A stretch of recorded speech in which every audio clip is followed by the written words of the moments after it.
എല്ലാവർക്കും നമ്മളുടെ പുതിയൊരു വ്ലോഗിലേക്ക് വീണ്ടും സ്വാഗതം. അപ്പോൾ ഇന്ന് സാറ്റർഡേ ആയതുകൊണ്ട് ആരും വീഡിയോ പ്രതീക്ഷിച്ച് കാണില്ല. എനിക്ക് കുറച്ച് ഫ്രീ ടൈമൊക്കെ കിട്ടിയതുകൊണ്ട് അന്ന് പിന്നെ വെറുതെ ഇരുന്ന് സമയം കളയണ്ടെന്ന് വിചാരിച്ചിട്ട് അങ്ങനെ ഇട്ടതാണ് വീഡിയോ. അപ്പോൾ ഇത് വെള്ളിയാഴ്ച ദിവസത്തെ വീഡിയോ ആണ് കേട്ടോ. ഇന്നിപ്പോൾ നമ്മൾ സാറ്റർഡേ ആണിത് കാണുന്നത്. അപ്പോൾ താഴെയായിരുന്നു ഞാനിന്ന് കിടന്നിട്ടുണ്ടായിരുന്നത്. കാരണം നമ്മൾക്ക് മുകളിൽ ഭയങ്കര തണുപ്പാണ്. എനിക്ക് ഒട്ടും പറ്റണില്ല, തണുത്ത് വിറച്ച് പോണേണ്. അപ്പോൾ അത് സ്ലീപ്പ് മോഡിലിട്ടിട്ട് 2 മണിക്കൂർ കഴിഞ്ഞ് ഓഫായി കുറച്ച് നേരം കഴിയുമ്പോൾ തന്നെ റൂബി ചാടി എഴുന്നേക്കും. അതുകൊണ്ട് തന്നെ നമുക്കത് നിർത്താൻ പറ്റാതെ കണ്ടിന്യൂസ് AC ഇടേണ്ട ഒരവസ്ഥയിൽ എനിക്കത് പറ്റുന്നില്ല. ഭയങ്കരമായിട്ട് തണുത്ത് വിറച്ചിട്ട് എനിക്കൊരു പേടി സ്വപ്നമാണ് ശരിക്കും പറഞ്ഞു കഴിഞ്ഞാൽ AC കിടക്കുക എന്നുള്ളത്. അപ്പോൾ ഇങ്ങനെ ചുരുണ്ടുകൂടി കൈയെല്ലാം ചുരുട്ടി പിടിച്ചിട്ടാണ് കിടക്കണതല്ല. അപ്പം ഞാൻ റൈൻ്റെ അടുത്ത് പറഞ്ഞു, ഇനി എനിക്ക് വയ്യ, ഞാൻ ഒന്ന് നീണ്ടു നിവർന്ന് കിടക്കട്ടെ, താഴെ തന്നെ കിടക്കാം, ചൂടാണ്, തണുപ്പിനേക്കാളും ഭേദമൊന്നും എനിക്ക് തോന്നണമെന്ന് പറഞ്ഞ് ഞാനിന്ന് എന്തായാലും താഴെ വന്ന് കിടന്നതാണ് കേട്ടോ. ഒട്ടും പറ്റുന്നില്ല എന്ന് പറഞ്ഞിട്ട്. അപ്പോൾ റയൻ അരിശം കയറുന്നുണ്ട്. എങ്കിൽ തന്നെയും ഞാൻ പറഞ്ഞു എന്ത് പറഞ്ഞിട്ടും കാര്യമില്ല, എനിക്ക് ഉറങ്ങാനേ പറ്റുള്ളൂ, അതുകൊണ്ട് ഞാൻ താഴേക്ക് പോകുന്നു പറഞ്ഞ് വന്ന ദിവസമാണിത്. അപ്പോൾ ഞാനിന്ന് രാവിലെ എഴുന്നേറ്റ് എൻ്റെ വീഡിയോ വർക്കെല്ലാം ചെയ്തതിന് ശേഷമാണ് ഇത്തിരി മുട്ടക്കറി വെക്കാം, കുറച്ച് പുട്ടുണ്ടാക്കാം, പിന്നെ ചപ്പാത്തി കുറേ അധികം ഫ്രിഡ്ജിലുണ്ട്. കഴിഞ്ഞ ദിവസം നമ്മൾ ഒരുപാട് ചപ്പാത്തി ഉണ്ടാക്കിയിട്ടുണ്ട്. അപ്പോൾ അങ്ങനെ ചപ്പാത്തി കുറച്ച് അധികം തന്നെ ഫ്രിഡ്ജിലുണ്ട്. അപ്പോൾ ചപ്പാത്തി വേണ്ടവർക്ക് ചപ്പാത്തി, പുട്ട് വേണ്ടവർക്ക് പുട്ട്, അങ്ങനെ. കാരണം പപ്പ മിക്കവാറും പുട്ടേ കഴിക്കുള്ളൂ എന്ന് എനിക്കറിയാം. അതുകൊണ്ട് ഞാൻ പപ്പയ്ക്ക് വേണ്ടിയിട്ട് പുട്ടുണ്ടാക്കിയത്. അപ്പോൾ ഇന്ന് ഞാൻ വിചാരിച്ച് പോച്ച്ഡ് എഗ് ഉണ്ടാക്കാമെന്ന് വിചാരിച്ച് അങ്ങനെ എഗ് ബോയിലറൊക്കെ എടുത്തിട്ട് വന്ന് പോച്ച്ഡ് എഗ് 4 എണ്ണം ആക്കിയിട്ട് 1 റൂബിക്കും 3 എണ്ണം ഞങ്ങൾക്കുമായിട്ട് എടുക്കാമെന്ന് വിചാരിച്ച്. അങ്ങനെ അത് അതിൻ്റെ കറക്റ്റ് അളവിൽ വെള്ളമൊക്കെ എടുത്ത് ഒഴിച്ച് അത് വെച്ചതിന് ശേഷം നമ്മളിനി മുട്ടക്കറിക്ക് വേണ്ടിയിട്ടുള്ള പച്ചമുളക് പച്ചമുളക് ഞാൻ കീറിയിട്ടേ ഇടുള്ളൂ, ഇതിനകത്തിട്ട് ചോപ്പ് ചെയ്യാറില്ല.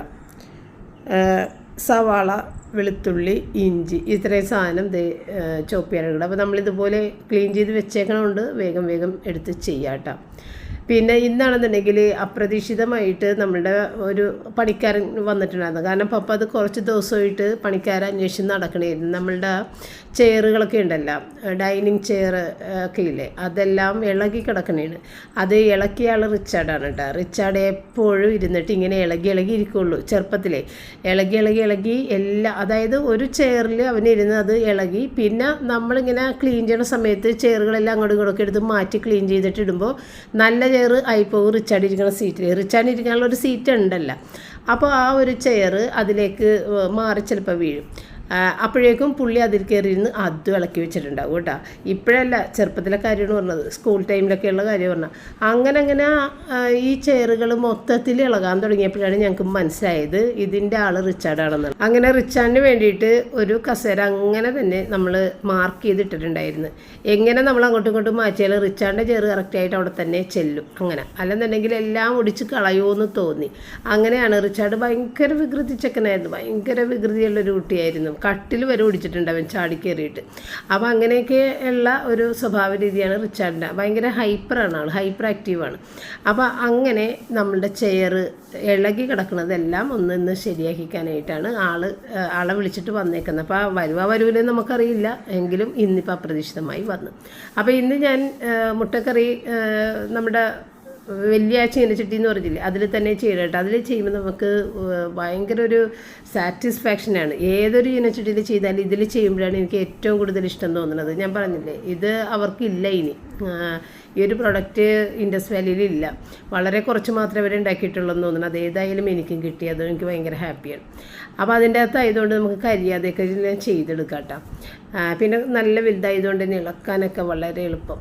അപ്പോൾ ആദ്യം നമ്മൾ എല്ലാം ചോപ്പ് ചെയ്തൊക്കെ ഒന്ന് നല്ല കളർന്നായതിന് ശേഷമാണ് തക്കാളി ഇട്ട് കൊടുത്ത് മല്ലിപ്പൊടി, മുളക് പൊടി, ഗരം മസാല, മഞ്ഞൾപ്പൊടി, പെരിഞ്ജീരകത്തിൻ്റെ പൊടി ഇട്ട് അതൊന്ന് ഇളക്കിയിട്ട് ഇനിയിപ്പോൾ ഒരു കുറച്ച് നേരം ചെറിയ തീയിൽ കിടന്നിട്ട് അതൊന്ന് വെന്ത് അലിഞ്ഞ് വന്ന് കഴിയുമ്പോഴത്തേക്ക് ഇത്തിരി പശുമ്പാലും കൂടി ഒഴിച്ചിട്ട് മാറ്റി ചാറിൻ്റെ അത് റെഡിയായി.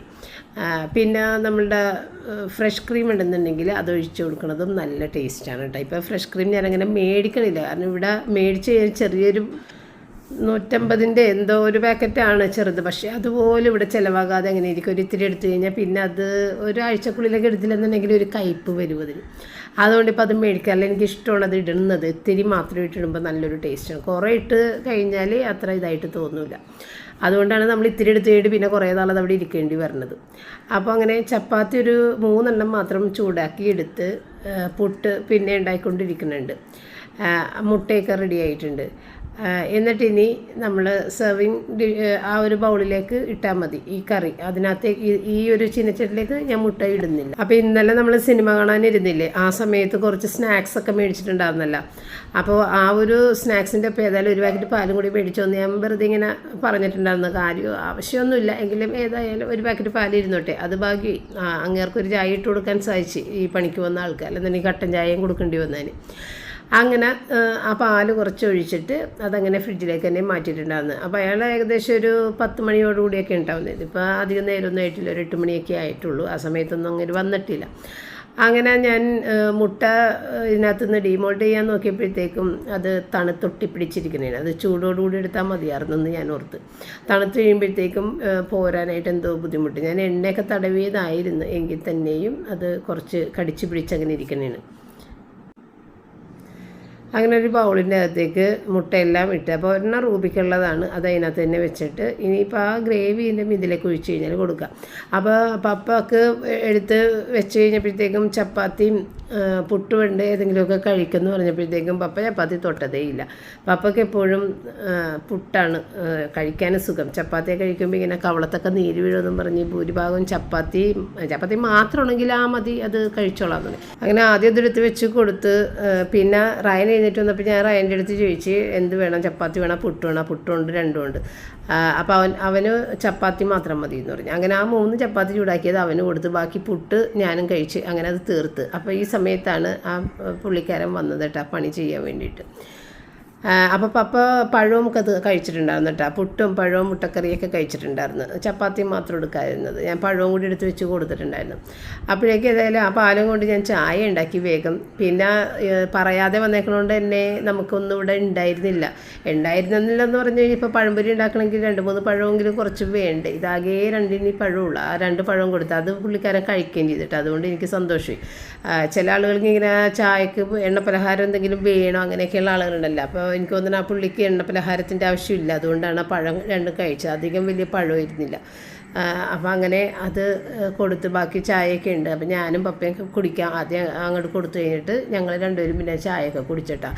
പിന്നെ വൈകുന്നേരം ആയപ്പോഴത്തേക്കുമാണ് നമുക്ക് ചായക്ക് പാലില്ലാതെയായിപ്പോയി. അപ്പോൾ ബ്ലിങ്കിറ്റിൽ ഓർഡർ ചെയ്തിട്ടാണെങ്കിൽ സർജ് കാണിക്കണം. ചില സമയത്ത് ഭയങ്കര തിരക്കായിരിക്കുള്ളൂ. അപ്പോൾ അങ്ങനെ സർജ് എന്ന് പറയുമ്പോഴത്തേക്കും നമ്മൾ കുറേ പൈസ കൂടുതൽ കൊടുക്കണം. അങ്ങനെ പിന്നെ ഞാൻ പാല് മേടിച്ചില്ല. അങ്ങനെ കട്ടൻ ചായയും പോയി മേടിക്കാനെന്ന് പറഞ്ഞു കഴിഞ്ഞാൽ നമ്മളിപ്പോൾ അങ്ങനെ കടയിൽ നിന്ന് പാല് മേടിക്കാത്തതുകൊണ്ട് തന്നെ പപ്പക്ക് പതിവായിട്ടൊക്കെ ഇങ്ങനെ മേടിക്കാതെ പോയി മേടിക്കണമെന്നും ഇഷ്ടമല്ല. അങ്ങനത്തെയൊക്കെ ഒരു സ്വഭാവ രീതിയാണ്. നമ്മൾ മേടിക്കാറില്ലല്ലോ. പിന്നെ ഇപ്പോൾ ചെല്ലുമ്പോൾ ചിലപ്പോൾ അവരേക്കും എന്താണ് ഓൺലൈനിൽ നിന്ന് കിട്ടിയില്ലേ എന്നൊക്കെ ചോദിച്ച് എന്തെങ്കിലുമൊക്കെ പറഞ്ഞാൽ അവർക്ക് ഇഷ്ടമല്ലല്ലോ, കടക്കാർക്ക് ഇഷ്ടമല്ല നമ്മൾ ഓൺലൈൻ പർച്ചേസ് ചെയ്യുന്നത്. അപ്പം ഞങ്ങൾ ബ്ലിങ്കിറ്റിൽ നിന്നാണ് മേടിക്കുന്നതെന്ന് അവർക്കൊക്കെ അറിയാം. അപ്പോൾ അങ്ങനെ കിട്ടിയില്ലേ എന്നൊക്കെ ചോദിക്കൂലേ എന്നൊക്കെയുള്ള ഒരു ഇത്.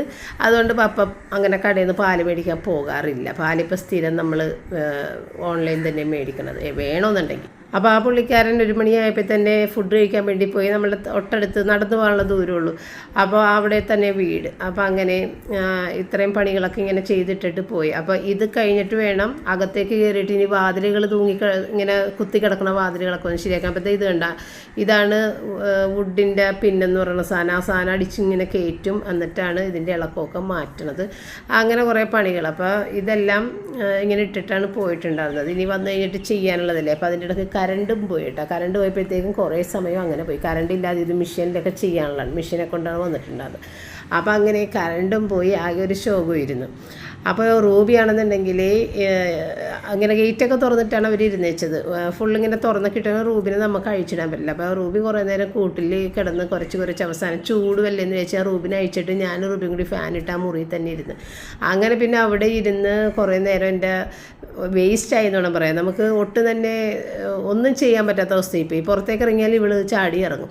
അപ്പോൾ അങ്ങനെ ഒന്നും ചെയ്യാൻ പറ്റാത്തൊരു ദിവസമായിരുന്നു. എനിക്ക് ഭയങ്കര ഒരു നഷ്ടബോധം തോന്നിപ്പോയി. എനിക്ക് എന്തെങ്കിലുമൊക്കെ ചെയ്തുകൊണ്ടിരിക്കണമല്ലോ. അപ്പോൾ ഇന്നാണെങ്കിൽ കറി പോലും വെക്കാതെയാണ് ഞാൻ അകത്തേക്ക് കയറിയിട്ടുണ്ടായിരുന്നത്. അങ്ങനെ ആ പുള്ളിക്കാരൻ പോയതിന് ശേഷമാണ് ഞാൻ പുറത്തേക്ക്. അപ്പോൾ പപ്പ പറഞ്ഞാൽ പോയി ഇനി കുറച്ചിരം കിട്ടേ വരുള്ളൂ. അന്നേ പിന്നെ വേഗം വന്നിട്ട് ഇത്തിരി 2 മീൻ ഇരിക്കുന്നുണ്ട്, അയില. അപ്പോൾ അതൊന്ന് തിളപ്പിച്ചെടുക്കാമെന്ന് വിചാരിച്ചു. കാരണം അയില കറി വെച്ചത് ഇതുവരെ തീർന്നിട്ടില്ല, തേങ്ങ അരച്ച് കറി വെച്ചു. അപ്പോൾ വീണ്ടും തേങ്ങ അരച്ച് കറി വെക്കേണ്ട കാര്യമില്ലല്ലോ. പിന്നെ ചാള വറുത്തത് ഇനിയും ഉണ്ട്, ഒരെണ്ണം കൂടി. പിന്നെ ക്യാബേജ് തോരനുണ്ട്, ചിക്കൻ കറിയുണ്ട്, ചപ്പാത്തിയുണ്ട്. അപ്പോൾ ഞാൻ ഈ ഒരു ഇത് മാത്രം വേഗം അങ്ങോട്ട് വെച്ചിട്ട് തക്കാളി ഇട്ടിട്ട് തിളപ്പിക്കണേണ്.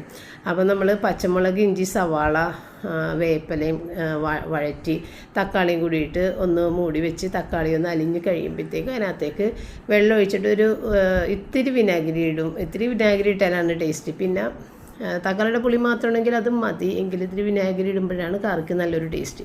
പിന്നെ ഉപ്പൊക്കെ ഇട്ടത് തിളച്ച് മീൻ അങ്ങോട്ട് ഇട്ട് കഴിഞ്ഞിട്ടുണ്ടെങ്കിൽ പണി വേഗം കഴിഞ്ഞ്.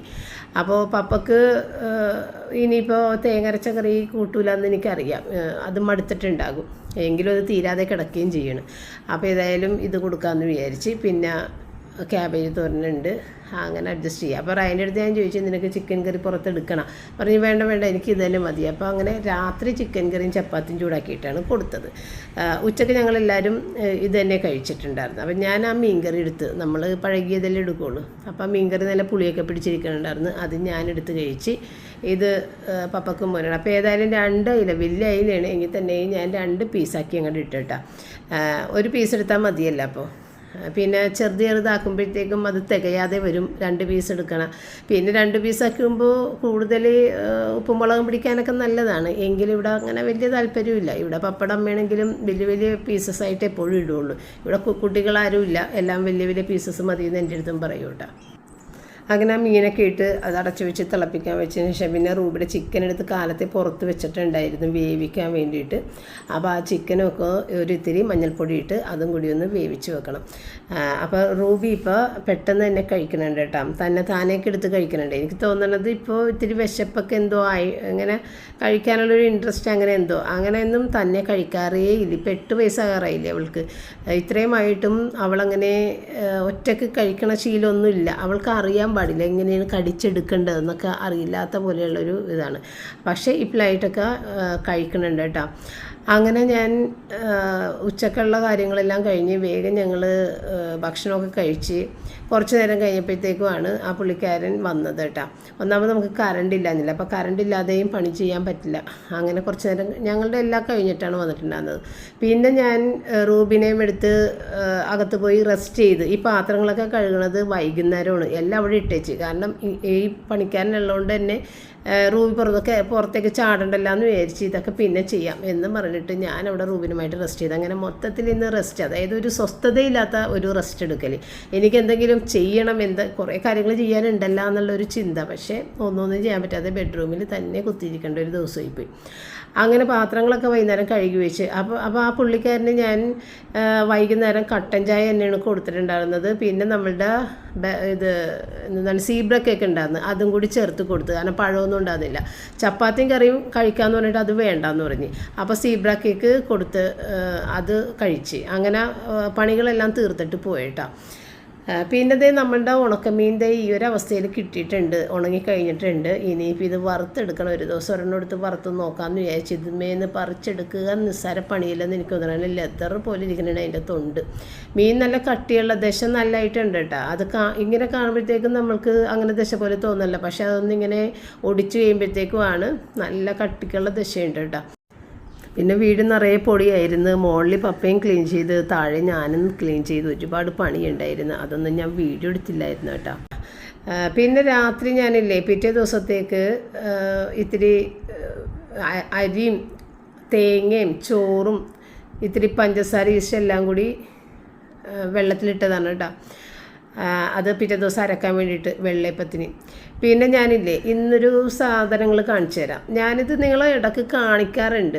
ഞാൻ വർഷങ്ങളായിട്ട് മേടിച്ച് കൂട്ടി വെച്ചേക്കുന്ന എൻ്റെ കുറച്ച് ഇത് മുത്തിൻ്റെ ഓർണമെൻറ്റ്സാണ് കംപ്ലീറ്റ്. ഇതാണ് എനിക്ക് ഏറ്റവും ഇഷ്ടം. ഇത് ഞാൻ ആർക്കും കൊടുക്കില്ല. ഇത് ഞാൻ വളരെയധികം ഒരുപാട് വർഷങ്ങൾ, എനിക്ക് തോന്നുന്നു ഒരു 10 വർഷത്തേക്ക് ഉണ്ടാവും. 10 വർഷം മുന്നേ മേടിച്ചതൊക്കെ ഉണ്ടാവും ഇതിനകത്ത്.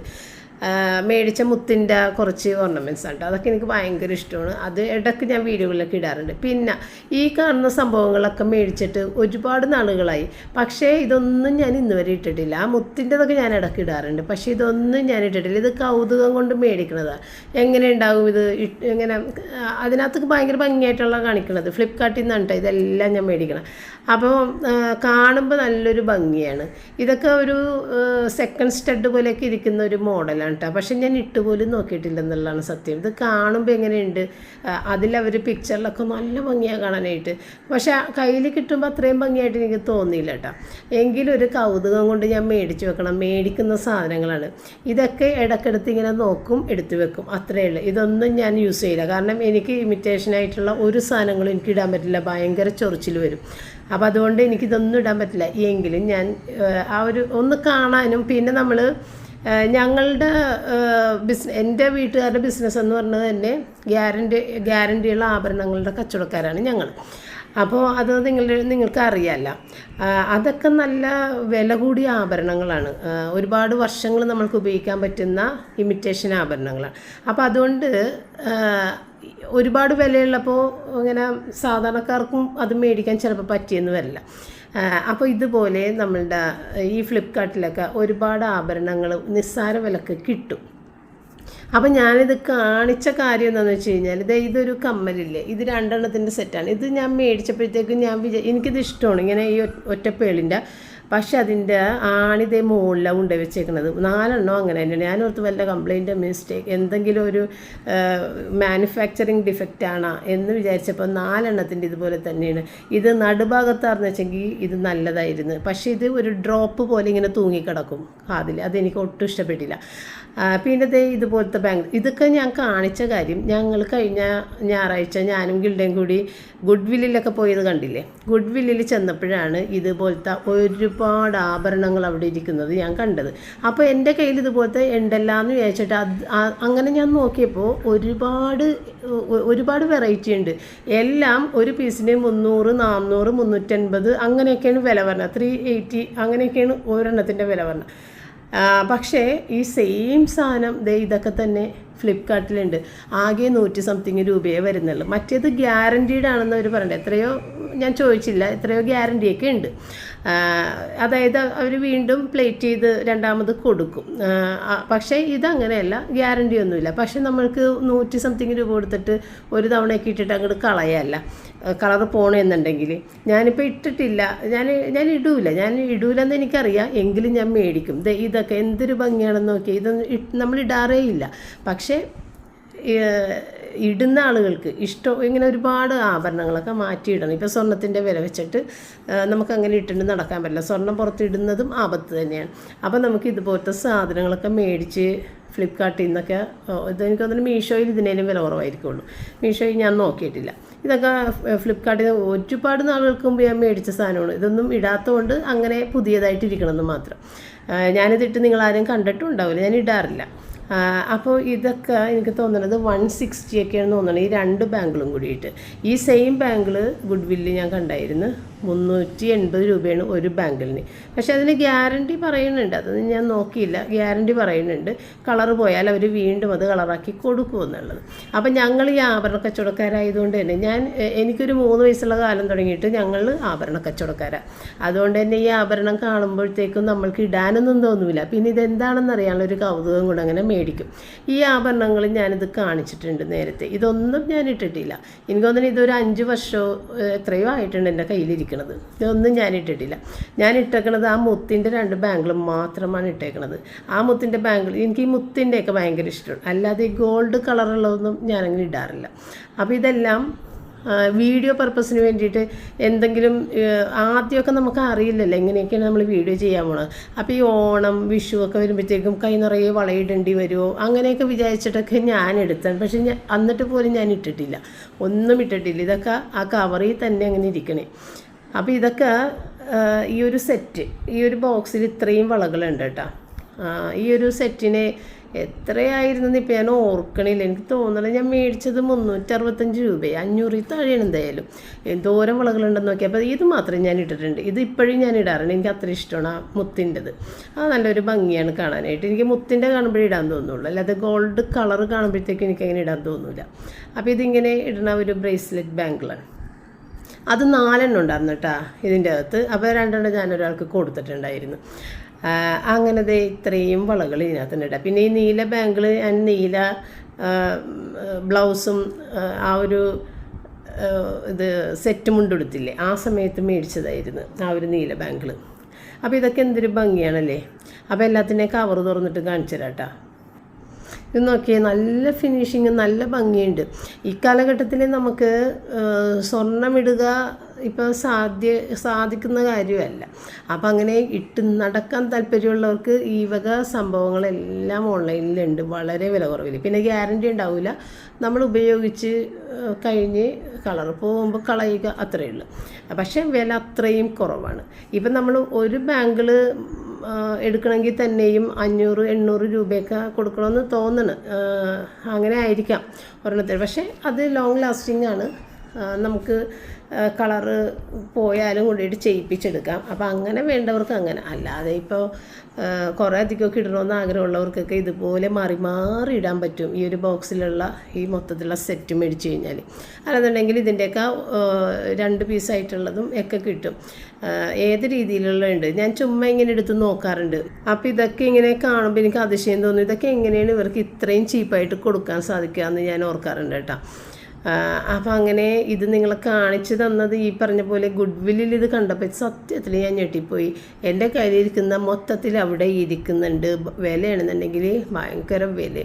അപ്പം അന്ന് ഞാൻ ഗിൽഡനോട് പറയുകയും ചെയ്തു, ഗിൽഡ ഇതെല്ലാം എൻ്റെ കയ്യിലിരിക്കുന്നുണ്ട്, ഞാൻ ഉപയോഗിക്കില്ല, എങ്കിലും ഞാൻ കൗതുകം കൊണ്ട് മേടിച്ച് വെച്ചിട്ടുള്ള കുറച്ച് ഇതുണ്ട്. അപ്പോൾ ഇത് ഉണ്ട്, ഇതിൽ 4 സ്റ്റോണൊക്കെ വെച്ചൊക്കെ 4 കളർ സ്റ്റോണൊക്കെയാണ്. നല്ല ഭംഗിയുണ്ട് കാണാനായിട്ട്. എൻ്റെ മാതാപിതാക്കൾക്ക് ആദ്യം ജനിച്ചത് എൻ്റെ മൂത്ത ചേച്ചി, ഇപ്പം നിങ്ങൾ കാണുന്ന ചേച്ചി. ആ ചേച്ചി ജനിച്ച കാലം തുടങ്ങി ഈ 65-ാമത്തെ വയസ്സ് വരെ സ്വർണ്ണാഭരണങ്ങൾ നിറയെ ഇട്ട് നടന്ന ശീലമാണ്. കാരണം അന്നൊക്കെ സ്കൂളിലൊക്കെ സ്വർണ്ണാഭരണങ്ങളൊക്കെ ഇട്ട് പോകുക. 12 വള വരെയൊക്കെ ചേച്ചി ഇട്ട് നടക്കാറുണ്ട് കുഞ്ഞിലേ തന്നെ. ഇപ്പോഴും ആ ഒരു രീതി തന്നെയാണ് ചേച്ചി ഫോളോ ചെയ്യുന്നത്. ഇന്ന് വരെ ചേച്ചി ആഭരണ ശരീരത്തിൽ മാറ്റിയിട്ടില്ല. എപ്പോഴും സ്വർണ്ണാഭരണം നിറയെ ഇട്ട് നടക്കുന്ന ആളാണ്. എൻ്റെ അമ്മ എങ്ങനെയായിരുന്നു, നിറച്ച് ആഭരണം ഇടുമായിരുന്നു. ഇപ്പോൾ എൻ്റെ മരിച്ചുപോയ ചേച്ചി, ഞാൻ, എൻ്റെ ആങ്ങളുടെ ഭാര്യ, ആങ്ങളുടെ മോൾ, ഇവരാരും തന്നെ സ്വർണ്ണാഭരണങ്ങൾ അങ്ങനെ ഇടാറില്ല. ഇവിടെ എനിക്ക് ആദ്യമായിട്ട് കുഞ്ഞുണ്ടായപ്പോഴത്തേക്കും ആഭരണങ്ങൾ ഇടാനേ പാടില്ല എന്നുള്ളൊരു തീരുമാനത്തിലായിരുന്നു. പക്ഷേ പപ്പടം അമ്മക്ക് കുഞ്ഞിന് നിറയെ ആഭരണം ഇട്ട് കാണണമെന്നുള്ള ഭയങ്കര ആഗ്രഹമായിരുന്നു. അതുകൊണ്ട് തന്നെ റിച്ചാർഡ് മൊത്തത്തിൽ സ്വർണ്ണത്തിലാണ് ഇരുന്ന് വെച്ചത്. ഒരുപാട് സ്വർണ്ണം കയ്യിലും കാലിലും കഴുത്തേലും അരയിലും നിറയെ സ്വർണ്ണം ഇട്ടാണ് റിച്ചാർഡ് ഇരുന്നിട്ടുണ്ടായിരുന്നത്. അതിനുശേഷം 2ാമത്തെയും 3ാമത്തെയും കുഞ്ഞായപ്പോഴത്തേക്കും ഞാൻ നിർബന്ധപൂർവ്വം പറഞ്ഞ് കുഞ്ഞുങ്ങൾക്ക് സ്വർണ്ണം വേണ്ട എന്നുള്ളത്. എങ്കിലും അവർക്ക് ആഭരണങ്ങൾ ഉണ്ടായിരുന്നു. ഗിഫ്റ്റ് കിട്ടുന്നതും അതുപോലെ നമ്മുടെ വീട്ടിൽ നിന്നൊക്കെ കൊണ്ടുവന്നിരുന്ന ആഭരണങ്ങൾ ഉണ്ടായിരുന്നു. പക്ഷേ ആരെയും ഇടിച്ചിട്ടില്ല കേട്ടോ, ഒരാളെയും ഇടിച്ചിട്ടില്ല. അപ്പോൾ ഇത്ര ഉണ്ടാകുന്നുള്ളൂ വീഡിയോ വൈൻഡപ്പ് ചെയ്യുന്നത്. ഇനി നമ്മൾക്ക് തിങ്കളാഴ്ച കാണാം. Thank you.